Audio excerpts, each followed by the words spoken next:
नमस्कार, ABP news पर एक बार फिर बहुत स्वागत है आपका। आप लगातार जुड़े हुए हैं हमारे साथ इस बड़ी कवरेज में। महायुद्ध छिड़ा है रूस और यूक्रेन के बीच और हमले आज चौथे दिन तेज हो गए हैं। दूसरी तरफ से यूक्रेन की तरफ से भी पलटवार चल रहा है। यूक्रेन ने रूसी विमान गिरा दिया है। हालांकि रूस ने ऑयल डिपो पर अटैक कर यूक्रेन को बड़ा झटका दिया है।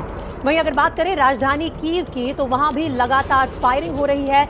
यूक्रेन के कई शहरों में खतरे के सायरन लगातार बज रहे हैं। ये तस्वीरें आपके सामने अलग अलग इलाकों से।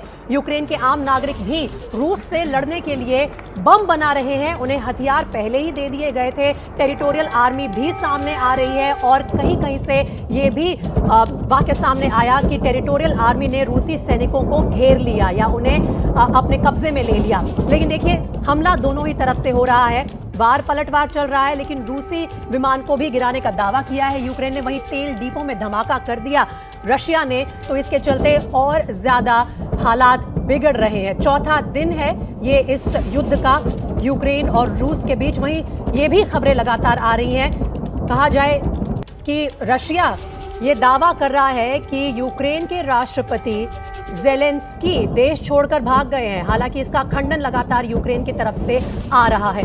इन तमाम चीजों पर और युद्ध से जुड़े तमाम बड़े सवालों पर हमारी चर्चा हमारे विशेषज्ञों के साथ यहाँ स्टूडियो में भी चलती रहेगी और साथ ही हम ग्राउंड जीरो से भी आपको अपडेट देंगे। लेकिन इस वक्त कुछ बड़ी बातें हैं इस युद्ध से जुड़ी हुई, जो मेरी सहयोगी जी आप बता रही है।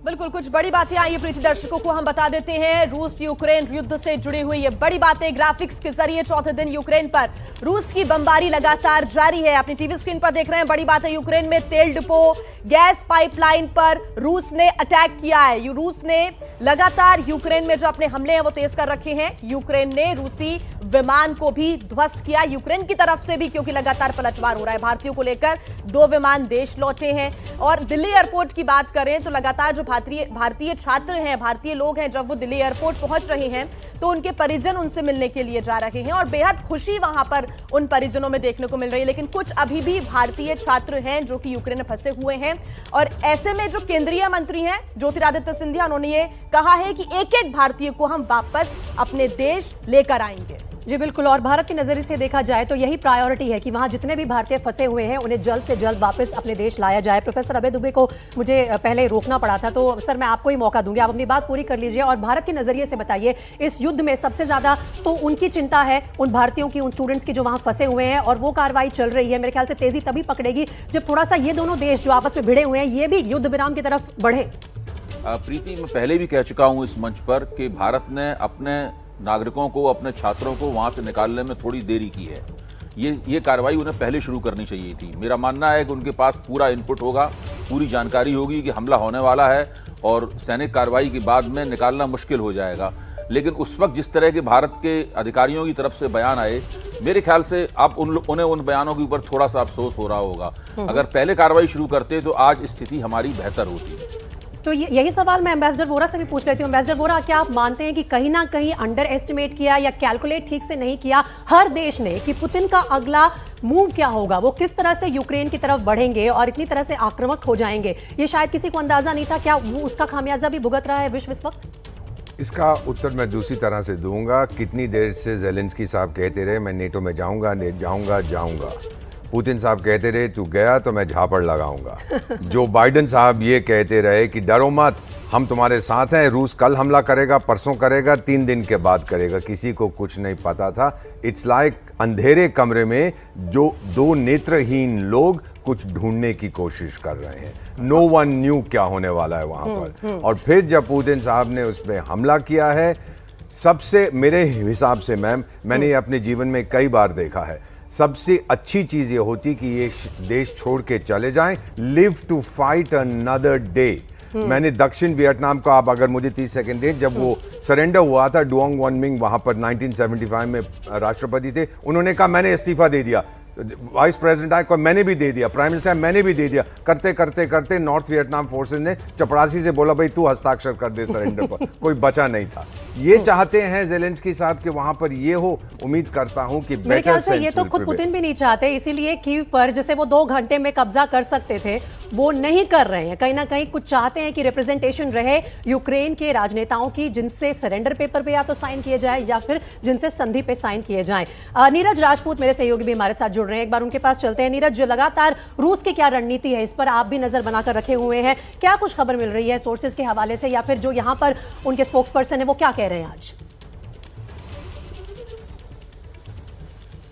देखिए प्रीति, जो रूस का रुख है वो बिल्कुल साफ है कि जो यूक्रेन के लोग हैं उनके ऊपर अटैक नहीं करना है, जो सिविलियंस हैं उनके ऊपर अटैक नहीं करना है। जो रूस के अभी तक के जो अटैक्स हुए हैं वो सिर्फ और सिर्फ जो यूक्रेन के जो मिलिट्री इंस्टॉलेशंस हैं या फिर उनके जो वाइटल इंस्टॉलेशंस हैं उनके ऊपर अटैक कर रहा है, या फिर जो उनके मिलिट्री प्लेटफॉर्म्स है, चाहे फिर वो फाइटर जेट्स हो, हेलीकॉप्टर्स है, उनको क्योंकि अगर रूस को ये लगता है कि अगर इस तरह से अगर उसने हमला किया, अगर फाइटर जेट से हमला करता है वो यूक्रेन के ऊपर, तो उससे कोलैटरल डैमेज हो सकता है, और जिससे कि पूरी दुनिया में, क्योंकि पहले ही रूस को एक तरफ कर दिया गया है, तो और उससे किनारे पे चला जाएगा रूस। इसलिए वो नहीं चाहता है कि किसी भी तरह से सिविलियंस जो हैं उन पर कोई अटैक किया जाए। और इसीलिए हम लोग देख रहे हैं जो रूस के जो प्रवक्ता है, जो रूसी सेना के जो प्रवक्ता है, वो लगातार ये जानकारी दे रहे हैं कि कहां मिलिट्री इंस्टॉलेशन पर अटैक किया है, कोई सिविलियन अटैक नहीं किया है। जैसे कल एक आई थी जानकारी, जो राजधानी यूक्रेन की कीव के करीब जो एक इमारत पर जो अटैक किया गया था, उसमें रूस की तरफ से उसकी तरफ से स्पष्टीकरण किया गया कि वो रूस की तरफ से किसी तरह का कोई रॉकेट लॉन्चर नहीं है, वो यूक्रेन के ही एयर डिफेंस मिसाइल सिस्टम था, जिसकी वजह से वो एयरपोर्ट के पास जो एक हाई राइज बिल्डिंग में जो अटैक हुआ था। तो हम लोग देख सकते हैं, और इसीलिए रूस का जो 4 दिन हो गए हैं युद्ध के दौरान, धीरे करके रूस की जो सेना आगे बढ़ रही सामने आकर ये नहीं कहेगा कि हमने सिविलियन इंस्टॉलेशंस पर हमला किया, लेकिन युद्ध भूमि से लगातार बड़ी खबरें आ रही हैं और उन पर लगातार हमारी नजर भी बनी हुई है, आगे भी आपको दिखाएंगे। जो कि सबसे बड़ा क्षेत्र है, सबसे बड़ा शहर, और सही मायने माना जाए तो सबसे अहम शहर है कीव। ऐसे में कीव पूरी तरह से कब्जे में है, यूक्रेन ने यह दावा किया है। रूस की जो सेना है वो कुछ ही किलोमीटर दूर रह गई थी कीव से, और लगातार अंदर घुसने की जो प्रक्रिया है वो तो चालू ही थी रूस के सैनिकों की, लेकिन अब कीव में फिलहाल शांति बनी हुई है। यूक्रेन ने ऐसा कहा है, लेकिन यह भी कहना है कि कीव पूरी तरीके से कब्जे में है। बड़ी खबर इस वक्त आपको हम बता रहे हैं युद्ध के मैदान से। देखिए, यूक्रेन की राजधानी है कीव, और अगर यूक्रेन के ही कब्जे में है तो ये अच्छी खबर है, क्योंकि अगर यही दावा रशिया करेगा तो फिर पूरी तरह से उनका ऑक्यूपेशन हो जाएगा यूक्रेन पर, क्योंकि राजधानी में अगर रशियन फोर्सेस घुस गई तो फिर उसके बाद पुतिन का क्या कदम होगा, इस पर सबकी नजरें बनी हुई है। चलते हैं सीधा अपने एक्सपर्ट्स के पास, अपने गेस्ट के पास। दिबांग, एक बार आपके पास आना चाहूंगी यहाँ पर, क्योंकि हम थोड़ी देर पहले जिक्र कर रहे थे कि कैसे कहा जाए कि गलती किससे हुई है, किसने किसके भरोसे को झूठा ठहराया है। अगर देखा जाए तो ज़ेलेंस्की के साथ भी धोखा हुआ है, क्योंकि अमेरिका ने जो कहा था कि मैं तुम्हारी पीठ थपथपाता रहूंगा, तुम्हारी बैकबोन को सपोर्ट करूंगा, आज वो अमेरिका सिर्फ और सिर्फ दूर बैठकर तमाशा देख रहा है।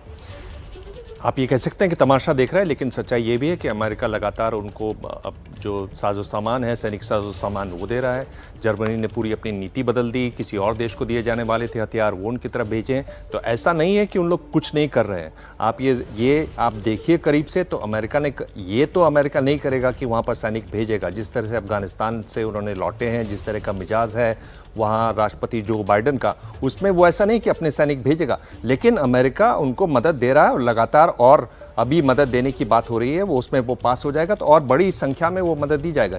एक मैं बात ये कह रहा हूँ कि मैं देख रहा हूँ सोशल मीडिया पर बहुत लोग मुझे ये कह रहे हैं कि ज़ेलेंस्की छोड़कर भाग गए हैं, ऐसा सूत्र बता रहे हैं। और जो दीपक बोरा जी ने कहा, उन्होंने कहा कि ऐसी अफवाहें हैं। तो क्या थोड़ा सा फर्क कर लें। आपने जरूर सुना, और मैंने साफ सुना उनकी तरफ से, उन्होंने कहा कि ये अफवाहें हैं, ये अफवाहें। देखिए, अफवाह हर किस्म की हैं और दावे भी हर किस्म के हैं। अगर यूक्रेन की सेना कह रही हमने 3500 रूसी सैनिकों को मार गिराया, तो फिर सवाल ये आया कि भाई उनकी तस्वीरें दिखाइए। शाम तक यूक्रेन ने कहना शुरू कर दिया कि हम चाह रहे हैं कि रूस आए या और कोई अंतर्राष्ट्रीय संस्थान आए और जो डेड बॉडीज हैं उनको वहां से हटा लें। तो ये एक लड़ाई वास्तविक होती है, दूसरी लड़ाई परसेप्शन की, दावों की, झूठ की, उसकी भी होती है। इसको भी समझने की जरूरत है। और ये एक बड़ा माहिर देश है दोनों तरफ, जो इस तरह के दावे, इस तरह की बातें करते हैं।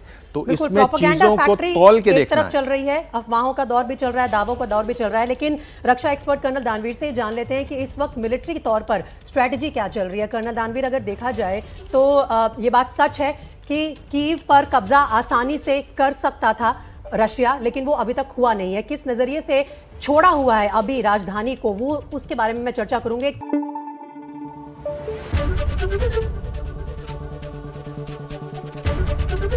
एबीपी न्यूज आपको रखे आगे।